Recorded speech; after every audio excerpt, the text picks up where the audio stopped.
Welcome to the presentation on image recognition, object detection, and model evaluation with MediaPipe on Android.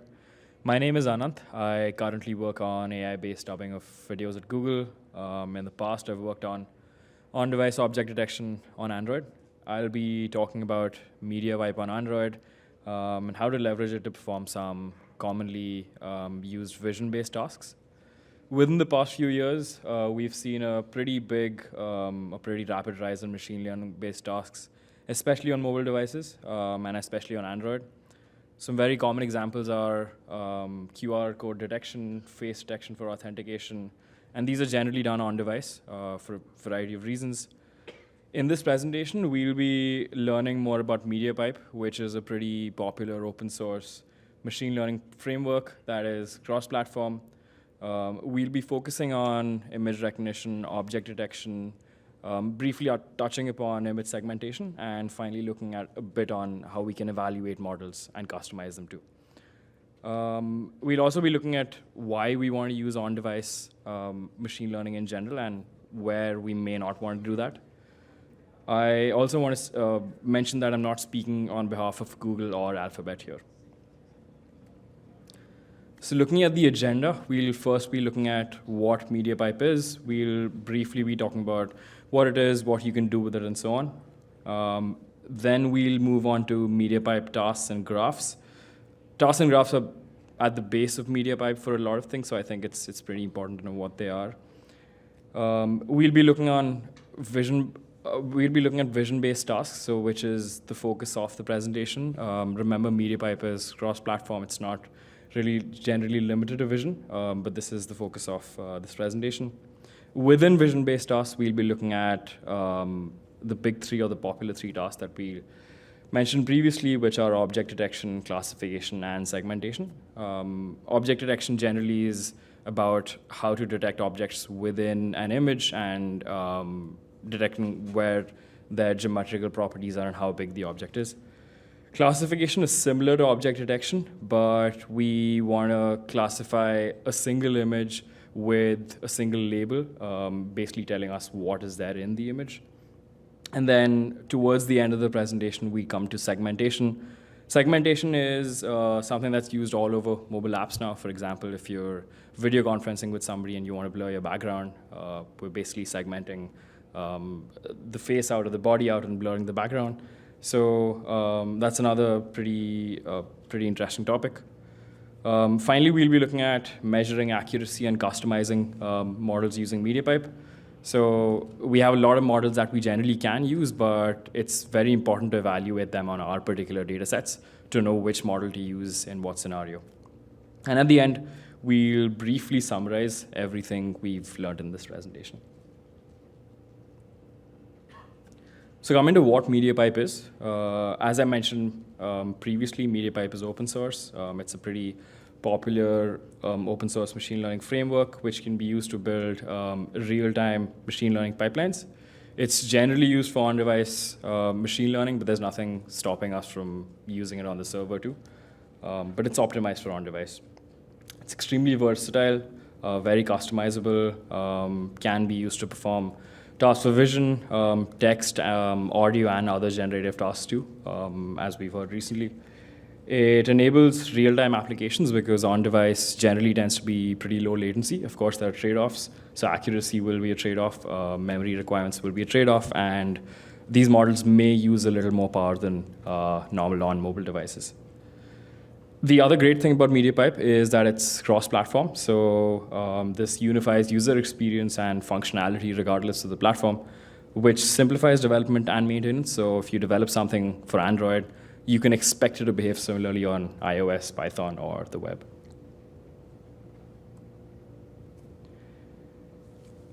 Next, we mentioned a few vision-based tasks that we can already do. Object detection, classification, and segmentation is something we mentioned. Amongst text, we can look at classification, embedding, and language detection. Recently, MediaPipe has started being used for on-device LLMs too. So that's also something you can do with MediaPipe. Generative tasks of all natures in general is also something that MediaPipe can help us with. I think the next natural question is why MediaPipe? Because there are also other solutions that are available. So MediaPipe provides us with end-to-end solutions for many common machine learning-based tasks.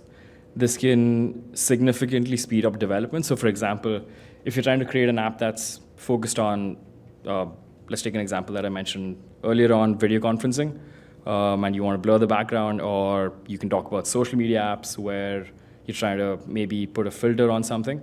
You can really concentrate on the app instead of worrying about how, to implement the details of, say, segmentation, which is required for background blurring and so on. And MediaPipe can take care of a lot of this, and this just comes out of the box. So that's one huge advantage of MediaPipe. The second advantage is that it's really customizable in terms of what hardware you want to use. So GPUs in specific have become really popular for inference, for training. They may not, though, be available everywhere and on every device. So MediaPipe, depending on what kind of device you have, depending on what tier of devices you're building application for, it allows you to choose whether you want to use CPUs or GPUs, or if you have TPUs available, that's also something that you can use. Again, lastly, MediaPipe is open source. There's a very, very large community of contributors that can help you out if you're stuck somewhere. Updates are very frequent, and the entire MediaPipe knowledge base is shared. So that's definitely something we can all benefit from. Coming quickly to something that forms the base of MediaPipe. The base of MediaPipe is tasks and graphs. So tasks can be, as I'd mentioned previously, vision-based tasks, audio tasks, generative tasks, and so on. But whenever we're trying to do anything machine learning-based, we generally want to do it in a sequence, and that's where graphs come in. So MediaPipe tasks generally encapsulate what we're trying to do. So for example, if we're trying to do object detection, hand tracking, or face mesh generation, you'll have a task for that. And each task uses a predefined model and a set of components to process and analyze the data, provides outputs that can be integrated either into other graphs or into other applications. So in summary, a MediaPipe graph is a visual representation of a data processing pipeline within a framework, and it defines the flow of data through various components. We generally call these components calculators. And within these calculators, we have streams of data flowing. We'll very quickly look at a graphical example after this. And as I said, MediaPipe graphs are really the backbone of MediaPipe's modular framework. So I think it's pretty important to know something about it. Each graph consists of nodes. As I'd mentioned, they're called calculators. Between the nodes, actually, you have streams of data being passed, and those are the edges of the node. And MediaPipe graphs are generally represented as protocol buffers. Just as a refresher, protocol buffers are data structures in language-neutral and platform-neutral formats that allow us to serialize data into a compact binary format, which is generally human-readable too. And this makes for efficient data exchange between applications or services, and allows us to store formats for the graph also, which can be transferred in between applications. Also note that since we're using a graph here, the graph needs to be acyclic because MediaPipe is going to process things in a particular order. So we need to have a deterministic order in which the data will flow. So next, let's look at a very quick example of a graph. This is a very, very simple graph over here. I have two nodes here. One's called the grayscale calculator, and the second node's called the pass-through calculator. Here, the input into the grayscale calculator is just some video bytes, and ultimately the output is another set of bytes, which is the output video. The first node, which is called the grayscale calculator, converts everything into grayscale. The second node is just illustrative. It lets the bytes pass through. So just for illustration, there are two nodes here. The video is an input. The video is converted to grayscale, and then the second node just lets it pass through. Note that these are appended with the suffix calculator, and that's just because in MediaPipe it's customary to call these nodes calculators.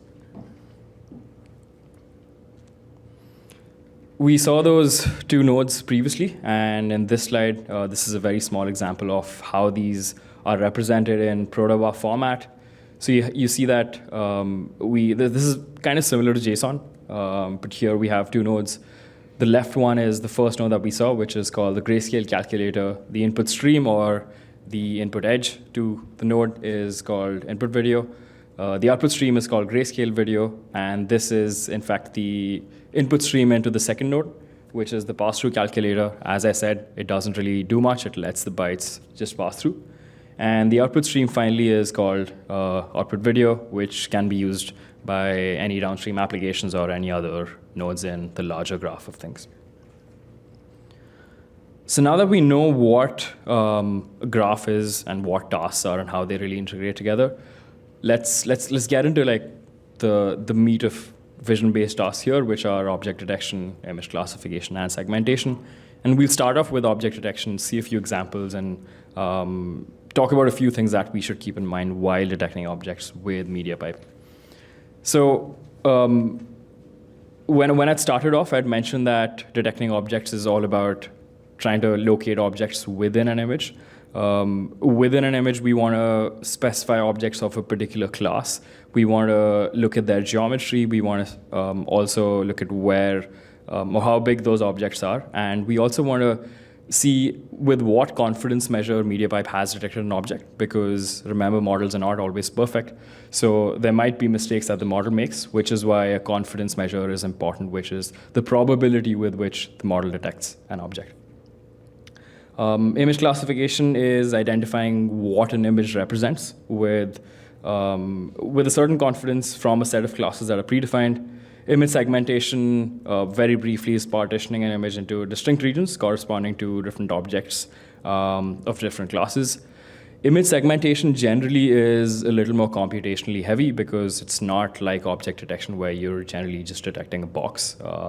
Most segments of images will have a lot of curves and jagged edges and so on. So you want to take care of computational resources being used while using image segmentation.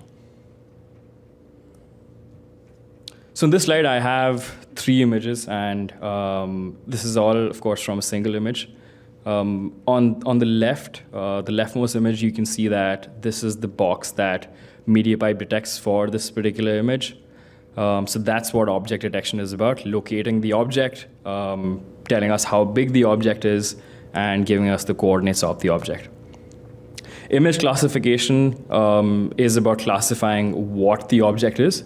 In this case, we see that it's classified as a cell phone, and you can probably guess this is not a cell phone. This is actually the side view of a small speaker. So just a reminder that the model will not always be correct, and which is why it's important for us to look at the confidence measure, and depending on that, set our thresholds while we're working with MediaPipe machine learning. At the end, we have, for the same image segmentation. This is probably not, again, a very good example for this particular case, because the object here is rectangular, very straight, not too much to segment here. We look at a little more complicated examples further down in the presentation. But here, if you see the dark region, which is basically the segmentation mask, specifies the edges of the image and like what's really in focus.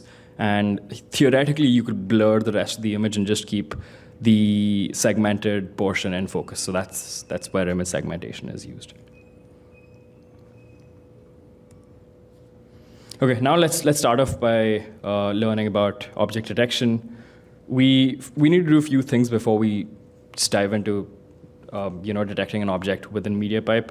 We need to first have some boilerplate code, which we'll learn about right now, and that'll be commonly used for classification and segmentation too. And as a reminder, though whatever we're learning here is specific to Android, these fundamentals apply across platforms. So whatever we're learning here, you can apply to iOS, you can apply to Python, you can apply to the web, and so on. So as a reminder, also, we're interested in a bounding box that's the best fit for the object that's captured here. And that is what object detection is about. So we previously learned that object detection requires an ML model to be used on device. This generally is stored within the Android project's assets directory. This is where the model is. And at this stage, you also may be thinking like, what model should we use? Because MediaPipe does come with multiple default models.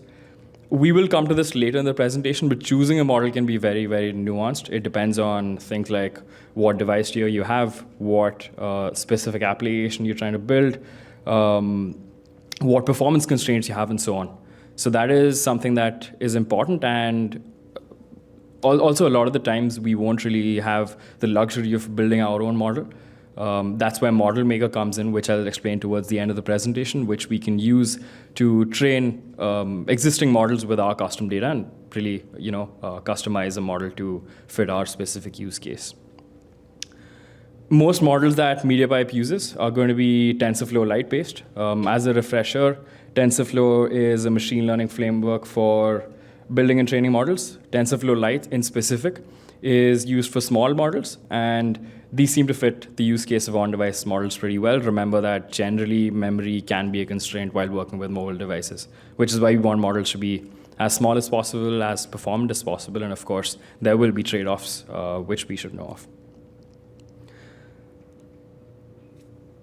MediaPipe also has, as I mentioned, some previously defined default models, and 3 of them which are really popular are Efficient Lite 0, Efficient Lite 2, and SSD MobileNet V2. And in the next slide, I'll go into what the strengths and weaknesses of these 3 are. And these 3 are generally used as base models for further training. And then once you've customized each model, you can decide which model you use.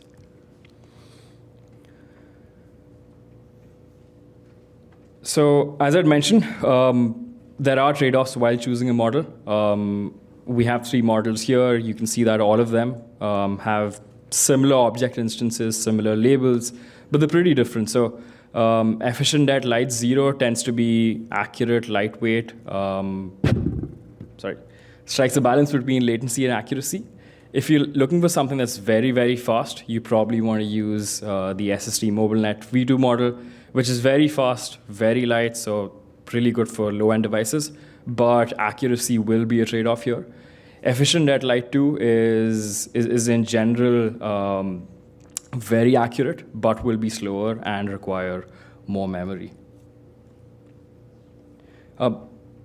Just speaking about an instance, you might want to use, for example, let's say we have a set of traffic lights and you're trying to detect when the light turns green. In that case, object detection is not really important because you're not trying to triangulate which light is turning green, but classification might be important because you want to know which color is there in the image. So in that case, you might want to see something that's pretty accurate, not necessarily accurate in terms of object detection, but accurate in terms of classification. Latency may not be that big of a problem. And again, similarly, you want to make trade-offs subjective to the application you're developing for. What are some other things that we want to keep in mind? You generally can't have latency, accuracy, and model size all being great in a model. There will always be a trade-off within 2. There is a cost to consumers. Generally, whenever you're providing an on-device model to customers, it will be, in most cases, downloaded over the internet. So let's say you want to upgrade a model, you will have to serve it maybe through the Play Store.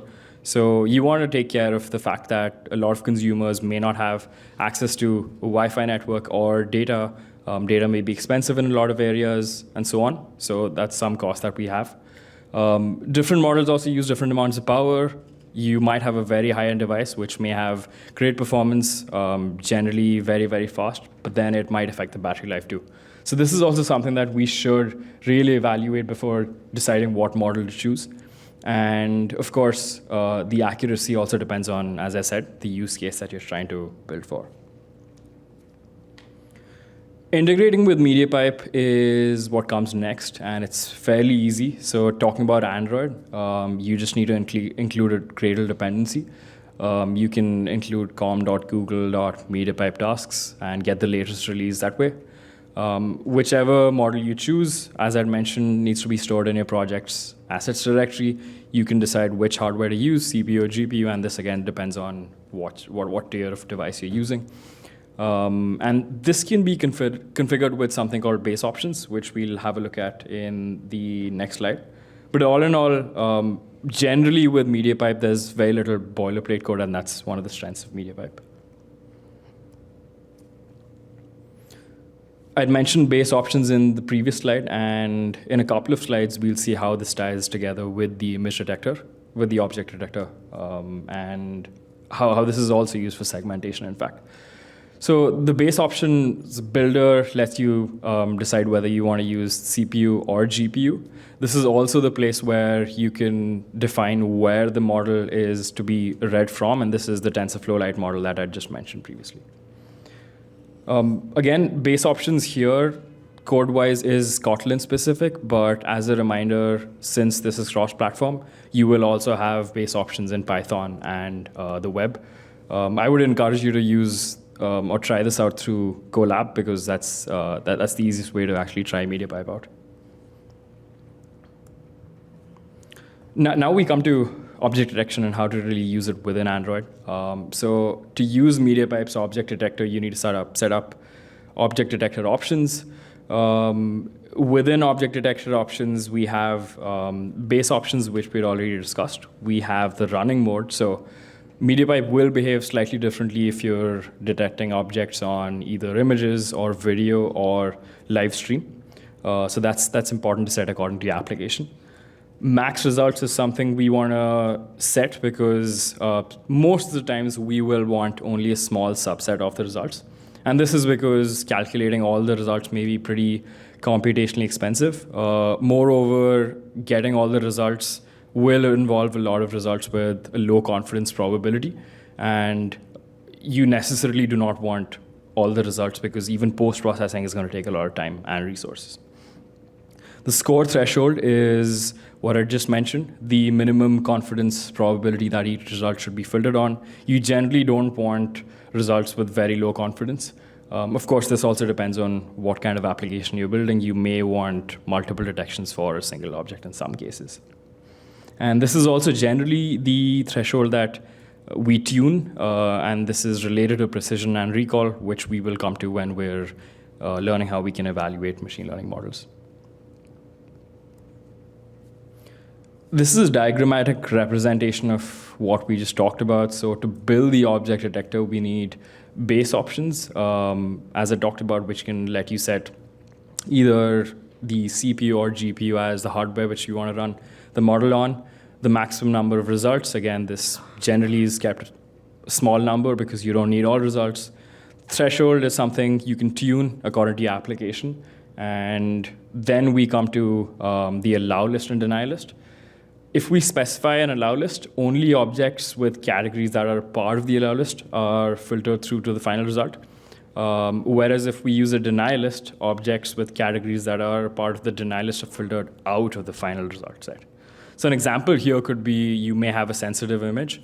In some cases, for example, you have an image of a war zone and you may not want to detect objects in that particular case. You may want to add that to a deny list, and in that case, your object detector just won't run. The use of both an allow list and deny list is not permitted together because they're mutually exclusive, so it doesn't really make sense, and this will result in an exception being thrown.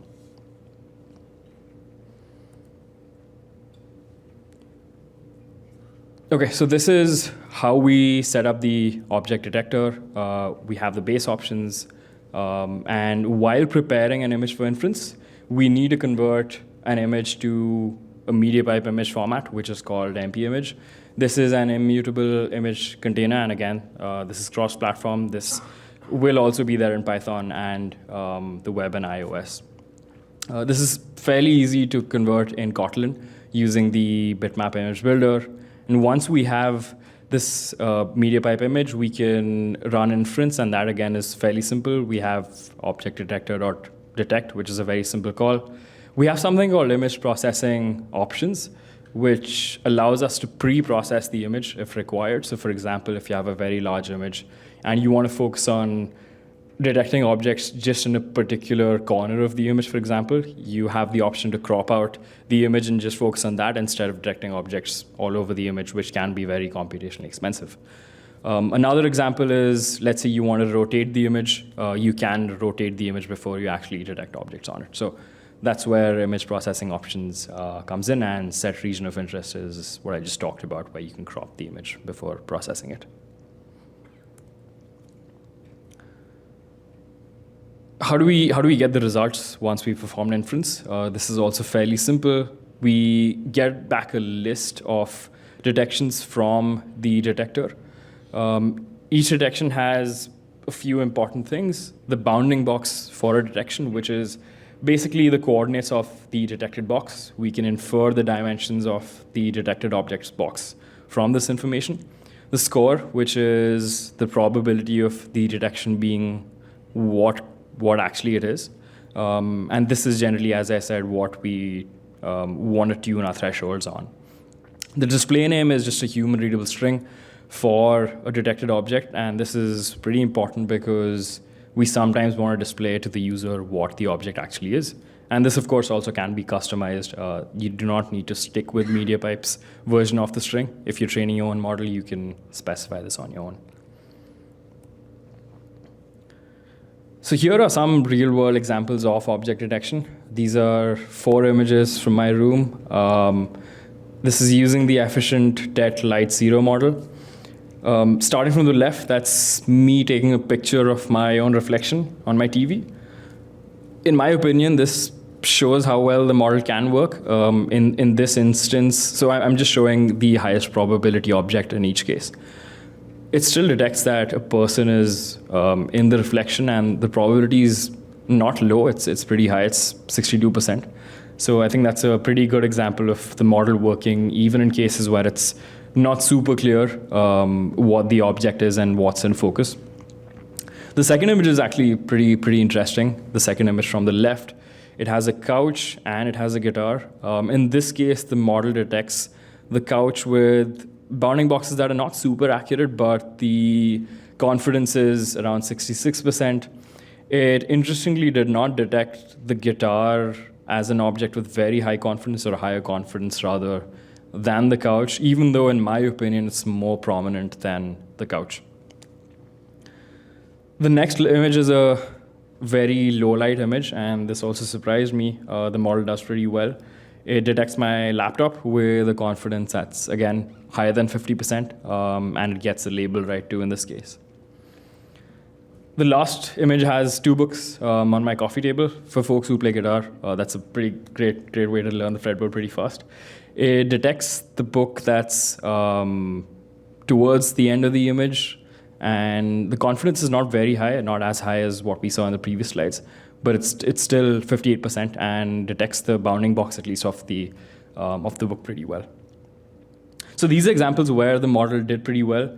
There are plenty of other places where this particular model does not do well. So I'd like to reiterate that you should be evaluating these models on your particular data set, because there may be lots of happy cases, but data can be very biased based on what you're building for. So which is why you need to, or you should perform evals that are subjective to your use case. And this slide contains some real examples of supported labels. These generally will be there in all 3 models that I explained. Very interesting labels such as keyboard, mouse, and even donuts and pizza. Remember, these are just default labels. You can customize labels with MediaPipe when you're using your own models. Now let's come to image classification. Just as a refresher, classifying an image is all about specifying what is in the image, not necessarily specifying where the object is in the image. And unlike object detection, getting the context of the image here is important, as I said. So it can be less computationally expensive sometimes than object detection. This is classified as a cell phone, as I mentioned previously, which is not correct. So this is, again, an example. I'm trying to reiterate that models don't get things correct all the time, especially on-device models, because there can be a trade-off with accuracy. The initialization steps for classification are very similar to what we saw in object detection. We need to set up base options. As a refresher, base options allow you to set things like what hardware you're running on, what the running mode is, the maximum results, and the score threshold, which, as a reminder, I'd said previously that you should be tuning generally on. Once we've set up base options, similar to object detection, we again need to set up the image for inference using a MediaPipe type. We set up the image classifier very similarly, just by using image classifier.create from options. Again, this is Kotlin specific, but very similar concepts will apply to iOS, Python, and the web. Performing inference is also very similar. We have a classify call with the image being passed in. Image processing options, again, as a refresher, here allowing us to focus on a particular part of the image if we don't want to classify the whole image, or if we want to do things like rotate the image before we want to process it. The classify call returns classification results in an image classification result object. The image classification result object, in turn, contains an array of classifications. The array is sorted by descending probabilities, so the highest, the 0th category will be the one with the highest probability. Some typical uses of classification results in MediaPipe could be things like content analysis, scene moderation, which I talked about earlier. For example, detection of sensitive content, medical imaging, and so on. And next, we'll see a real example of how classification works. So this example is of an image on the right. You can probably guess it's a crow. If we run this through MediaPipe, we will get some results. I also want to call out that there can be specialized classifiers for special cases. So in this case, we've used a bird classifier. And you generally want to use a specialized classifier if you already know what kind of images you're going to be classifying, because that will be less computationally expensive in general compared to using a very, very generalized classifier. So if we see the results here, so head index 0 means that this is a single-headed model where we're just using one kind of classifier here, which is the bird classifier. The category 0, which is the one with highest probability, which has a score of around 71% confidence, is labeled as an American crow, and the category name is just a code that MediaPipe internally assigns to it. The second category, which is the second highest probability, is a fish crow, and of course this is just a normal crow, I guess. So the score probability is pretty low here, which you can see is like 0.00491, which is orders of magnitude lesser than the first category here, which is American crow. So the bird classifier works pretty well here.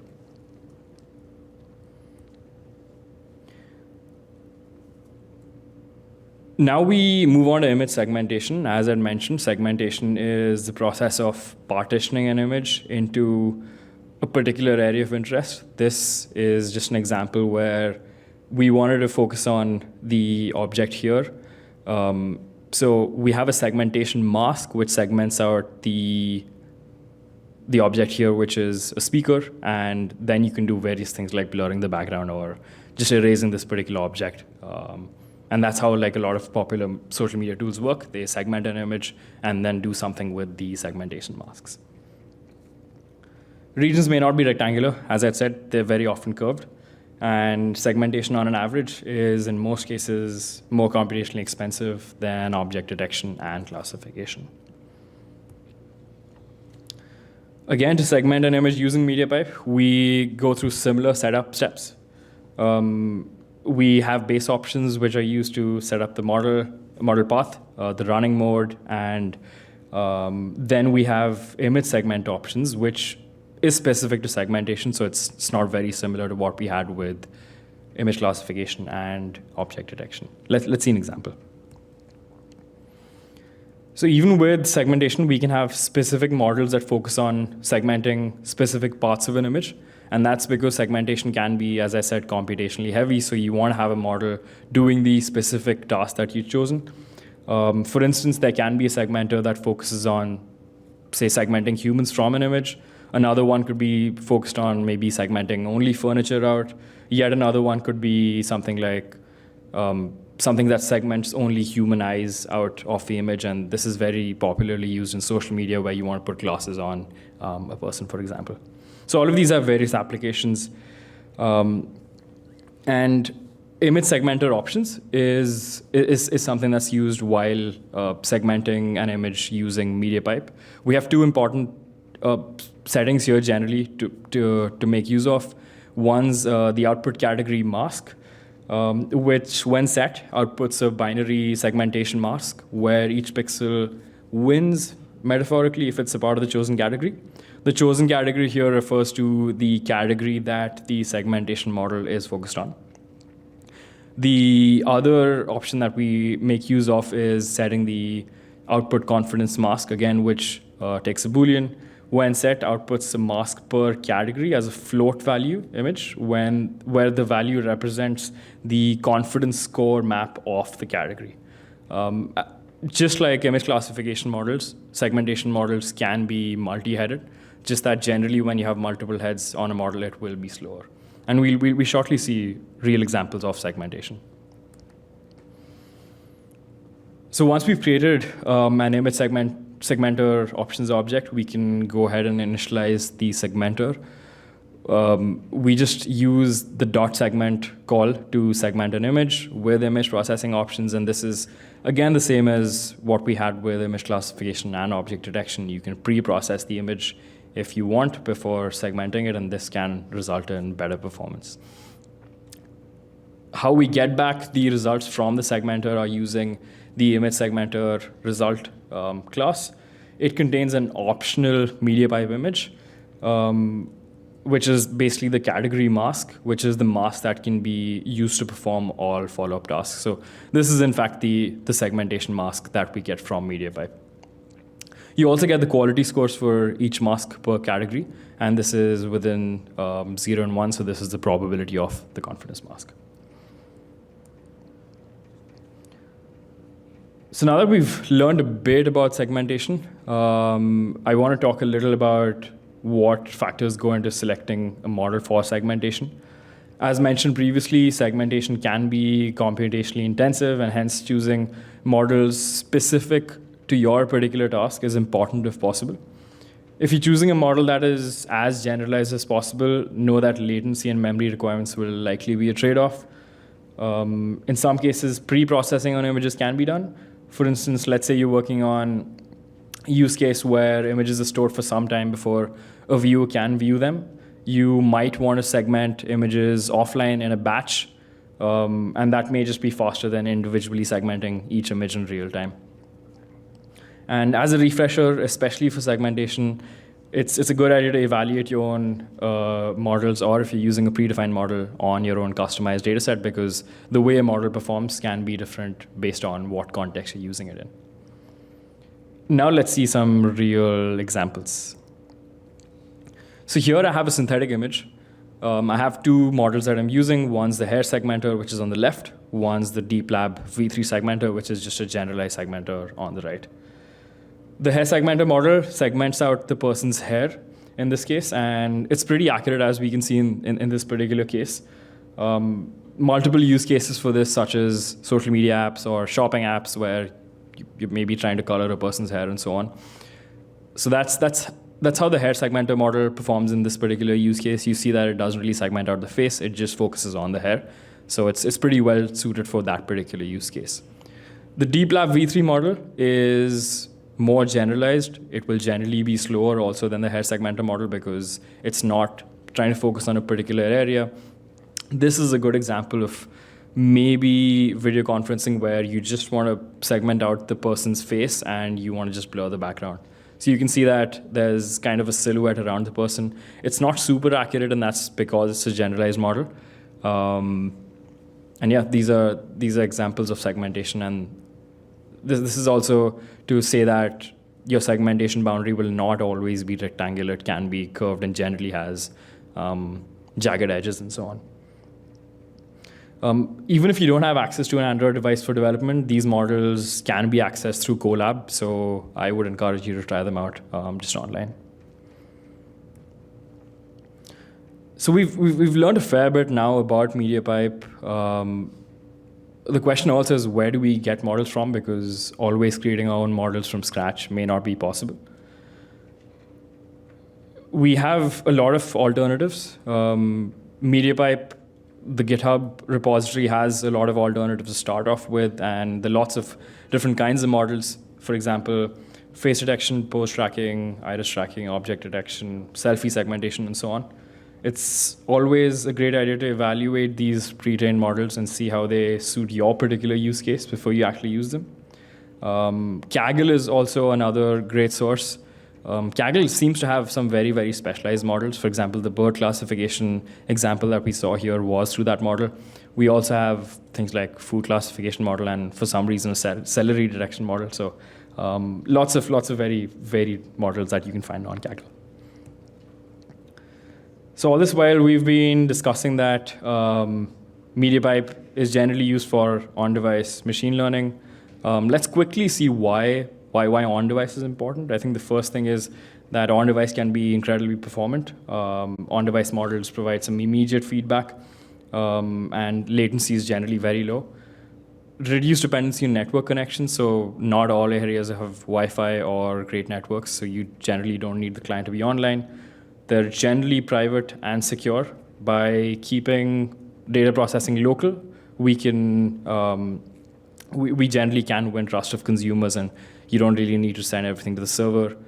Scalability is another very important point. So if you're trying to scale out your application to maybe 1 million users, if you're using on-device models, you don't really need to set up servers for that. You can just rely on the cost being driven down to the consumer in that case. It also really aids accessibility. It includes, as I said, users in low bandwidth areas, and is particularly impactful in under remote areas and so on. A few things to think about while developing for MediaPipe. The first one, which I've been iterating throughout the presentation, choose a model which fits your use case. Evaluate the model, particularly on your own data set. Another thing to think about is how regressions will be detected, especially with on-device models. It's pretty hard to guarantee when a model update will be pushed out. So for example, if there's a faulty model update that's pushed out, there's no guarantee, or we really don't know when the user will get access to the internet again, and there's no way for us to force the model to be downloaded again. So that's something important to keep in mind. And how often will updates be served to users? That's also something that's important, because ultimately the cost of downloading the model is going to be on the user. Measuring accuracy is something that I spoke about previously. Generally, we want to start off doing this in a very, very simple manner using precision and recall. Just as a reminder, precision is something that's defined as true positives divided by the number of true positives plus false positives, which in simpler words is, of all instances that the model labeled as positives, how many were actually positive. And similarly, recall is, of all actual positives, how many did the model actually successfully identify. And that's mathematically true positives divided by true positives plus false negatives. And we'll talk about precision, recall, and how they're balanced next. So increasing the precision typically reduces recall and vice versa. It's not always necessary, but that's generally what's seen. For example, setting a higher threshold for positive predictions may increase precision, but on the downside, it might decrease recall. So choosing a balance depends on your specific application and the consequences. And PR curves, or precision recall curves, generally graphically represent the trade-off between precision and recall. And you generally want to aim to maximize both as much as possible. And of course, this depends on what's acceptable for your application. Another measure that's pretty popular, especially with object detection, is the IOU measure, which is intersection over union. And we'll see an example with an image. It's very simply defined as the area of intersection divided by the area of union. And we just use this to quantify the degree of overlap between a predicted bounding box and the corresponding ground truth box. So, of course, for evaluations of these kinds, you do need to have the ground truth for your data set along with the detections. So this is an example of the same image that we saw previously. In this case, the red box is the predicted object. The green box is the ground truth. We see a very high degree of overlap here, so I'm guessing the IOU is around 80 or 90%. As a reminder, this is just an example of a very good detection. You will have a lot of cases where the IOU is as low as maybe 20 or 30%. And depending on your application, your accuracy needs, you want to set the confidence thresholds that way. Very quickly going through how you can customize models. There's something called MediaPipe Model Maker, which lets you use existing models. So any of the 3 models that I spoke about, you can use Model Maker to train them with your own data. This generally flows in 3 steps where you want to prepare your data set first. You want to train the existing model, and then you want to export the model using in a TensorFlow Lite format, because remember, MediaPipe uses TF-Lite. So preparation of a dataset can generally be done through a very wide variety of tools. We have some common formats, which is, for example, the COCO format is very widely used, so it's common objects and context.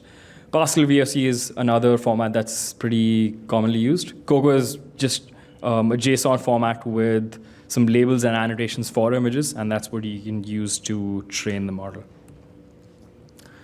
This is a very brief example. Here we just have a set of images. I have a unique identifier. We have the URL for the image and the dimensions. And we also have the annotations for the image along with the bounding box. So this is just an example. This is an example using Python because you can train models outside of Android. We simply import the MediaPipe model maker.